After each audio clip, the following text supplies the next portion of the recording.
people who do EDC are similar to like a indoor outdoor cat, a feline, four-legged animal that has claws that get on my nerves.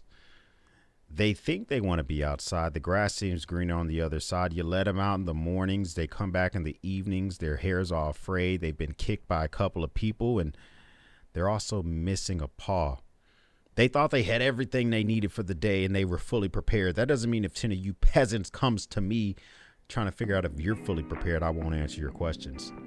And don't you worry. I am the peasant in chief.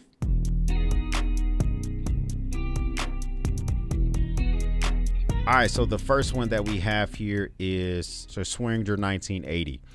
The Civivi mini practice. Did you just call that a hunting knife? No, just no. I find it funny that you're now hawking some EDC stuff that in other videos you shit on people who carry them.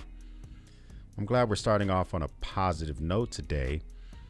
Well, first off, I called it that because that's the category that Civivi or whoever the hell listed it decided to list it on Amazon. I don't control the naming conventions. I don't control where they're put. And regardless of how I feel about them, if they're viable, they are viable.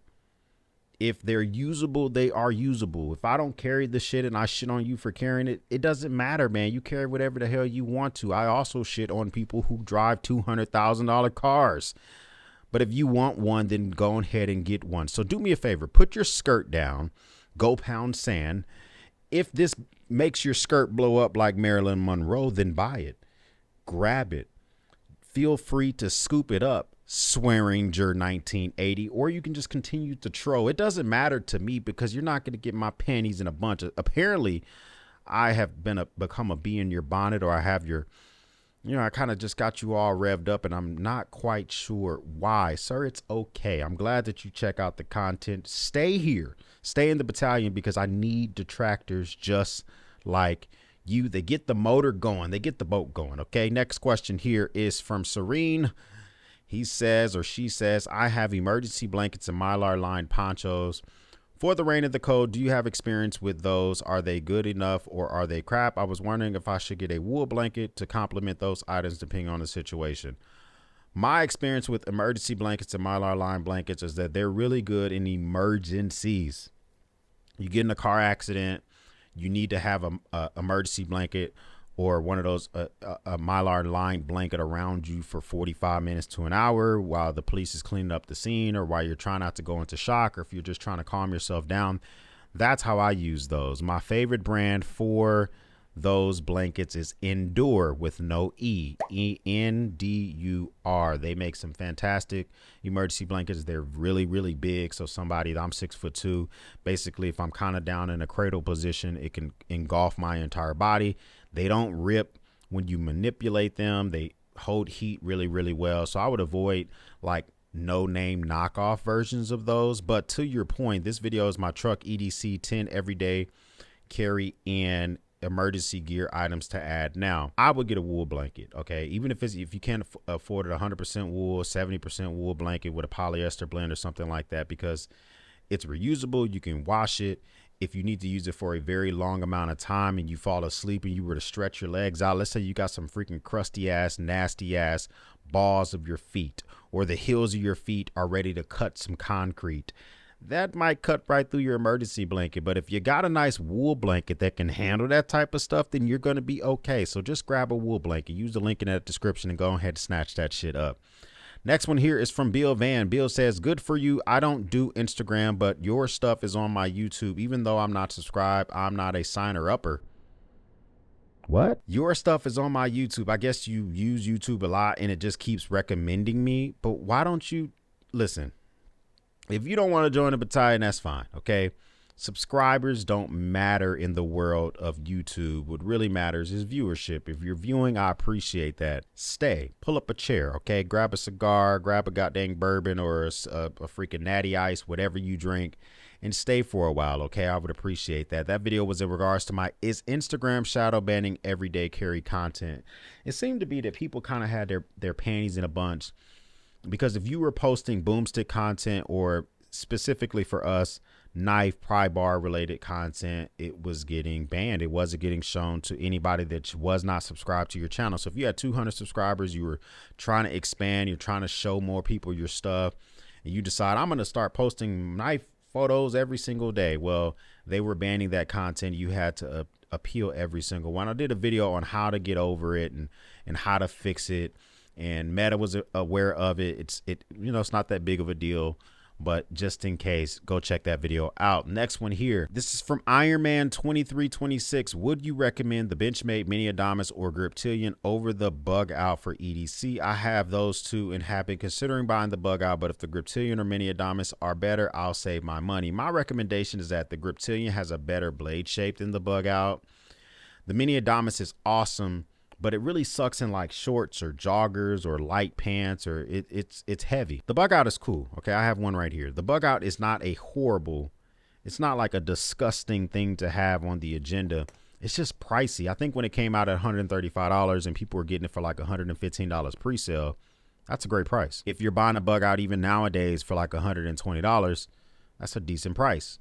S30V steel has a nice, decent corrosion resistance. Even if you get a stonewash finish or you get one that's coated, Cerakote finished or whatever, it's a decent price.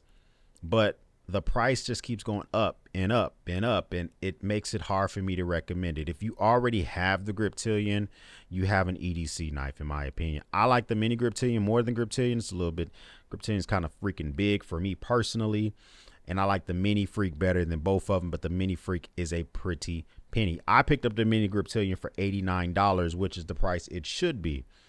I don't think you can get a Mini Griptilian for that price nowadays. I think they're like $139, but it's also S30V steel. So Benchmade is just a funny dog when it comes to this type of stuff. Thank you for the super thanks. The next one here is from I May Have Done It.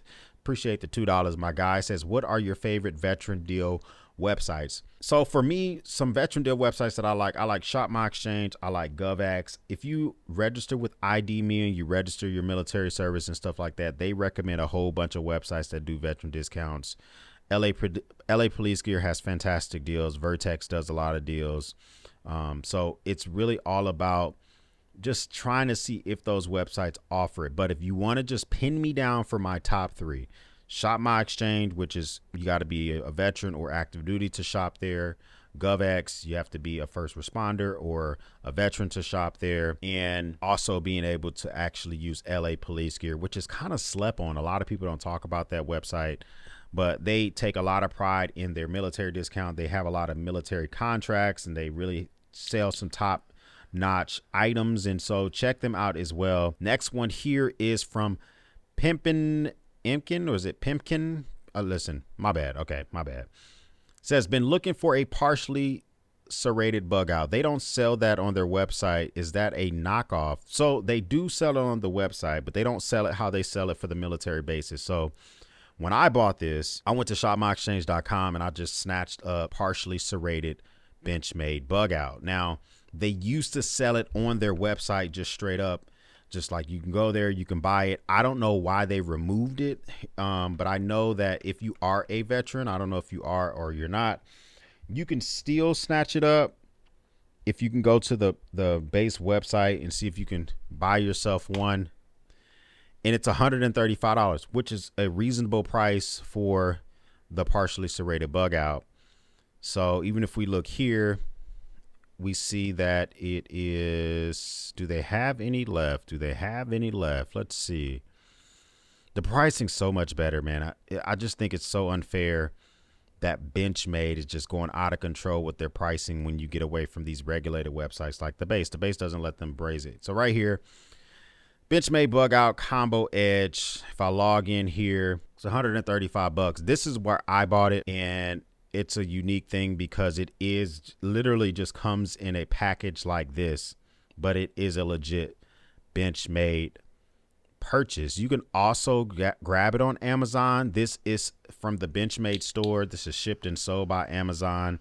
This is significantly more. I think last time I checked, this thing was like $270. I'll link up down below if you really want to get it. But you can also just go to Benchmade's website. You have to customize the Bug Out, though. You have to click customize, get serrated blade, and I think the price starts at like $270 or some shit like that. So It is a little shitty how they do it and how they kind of they force you to pay for the extras, things that you may not want. Next one here is from Nasira. Let's just call you Nas. Okay, my bad if I jack up these names. We need an EDC style guide. Does Mrs. X ever weigh in on certain slings or the way you wear them? Yes, she weighs in on them. Sometimes she makes fun of me. She thinks of certain things that look feminine, or they look weird, or they don't fit right, or I have too big of a belly. She talks about it here at the house, or she will also just talk about it on our podcast called the Mantuary Podcast. Season 2 is about to start for that, so make sure you guys wait and make sure that you subscribe for that. But you want a style guide from me? I'm wearing a PlayStation graphic tee and a Star Wars hoodie.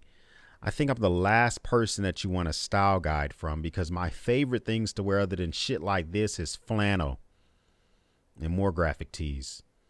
So, I mean, you know, but I guess maybe I can get her to weigh in. That would be a fun video to kind of just go over all my slings and get her to weigh in and see, does she think they're dorky? Does she think I could rock them out? Do they make you look hot or not? That's a good idea. We might have to play on that a little bit. Next one here is from Cola. Cola says, why don't you like tail switches on your flashlight? It's not that I don't like them. It's that I don't like to have to do a lot of extra movements when I need my flashlight. So it's not an emergency for when I need a flashlight. Before my dog died, I used the flashlight a lot to walk her at night. Now I'm using a flashlight a lot to find shit around the house. If I go on night rides on my one wheel, I want to be able to pull it out and use it immediately. When I'm on a one wheel and I'm balancing, I like to pull out the flashlight out and click it on. Any additional movements can throw off my balance when I'm on a one wheel. This is a first world problem. If I was regulated to only have those two flashlights, as I mentioned in this gift guide, I love the Streamlight Wedge because you pull it out, you hit that side switch. It reminds me of an OTF knife where it's just ready to rock and roll. It goes up to 300 lumens for its working mode. You can blast up to 1,000 lumens for turbo mode, and it's just super functional. And then you got that Skill Hunt EC 3000 or 300 rather, and it has a 3000 lumen max output, but it's right there on the barrel. You pull it out your pocket, it just feels comfortable to use. I have tons of rear switch flashlights. I can name 4 of my favorites right now, but just for the sake to not goof it all up, I'll name 3. The Phoenix PD25R, the Phoenix PD35R, the Woburn C3. I love all those. They're great. They're fantastic, especially in like a kit, whether it's a survival kit or an EDC bag where you're pulling it out the bag and you're using it. You can keep it shined towards a threat. They're great. But for ergonomics, I like a side switch way more than a tail switch. Now, next one here is, doesn't this bag just tell robbers what to give them? Says Nico's. This is about the beauty of an EDC waist pack, data crew, snack time sling. A thief is going to be a thief, my guy. Period. If you're wearing a sling bag, it's all up near your goddamn pectoralis major and minor. You're trying to seemingly keep it a secret. You don't want people to know about it, etc., etc. People are scummy. If they want to be scums and stuff like that, they're gonna do it.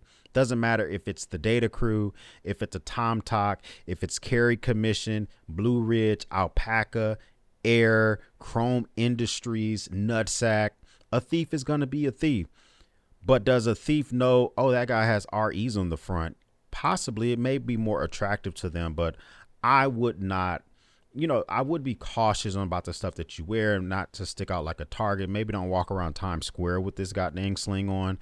But if you just have it a part of your everyday carry, and man, you just kind of got to live life, man, and just do whatever you need to do. It's not that big of a deal. And the last one here is, are you a freelance handyman of some sort? Says Reed Sponsorler. I don't know if this is sarcasm or if you're really wondering. Let's just, for the sake of the way I do these videos, let's just say that you're sarcastic and you're being sort of a troll, because the whole point of this video is EDC toolkit that real men carry to fix life problems. This is what goes in my bag if I'm not in my truck and if I'm going with my wife somewhere and we're going to be going over someone's house and they have a bunch of hens over there and there might be some stuff that I might have to fix. Whenever I go to a house and it's full of a bunch of broads, I know that there's a possibility they ask for me to actually knock some stuff out, whether it's tightening a toilet or pulling out a dishwasher and looking at something to see if something is leaking, or figuring out if I can mount a TV or whatever. It happens all of the time. I'm not saying that you need to do the same thing, but I'm not no goddamn handyman because I have stuff that makes me prepared to fix small problems. There's tons of videos to do the same thing. There's tons of people who just do this organically without videos.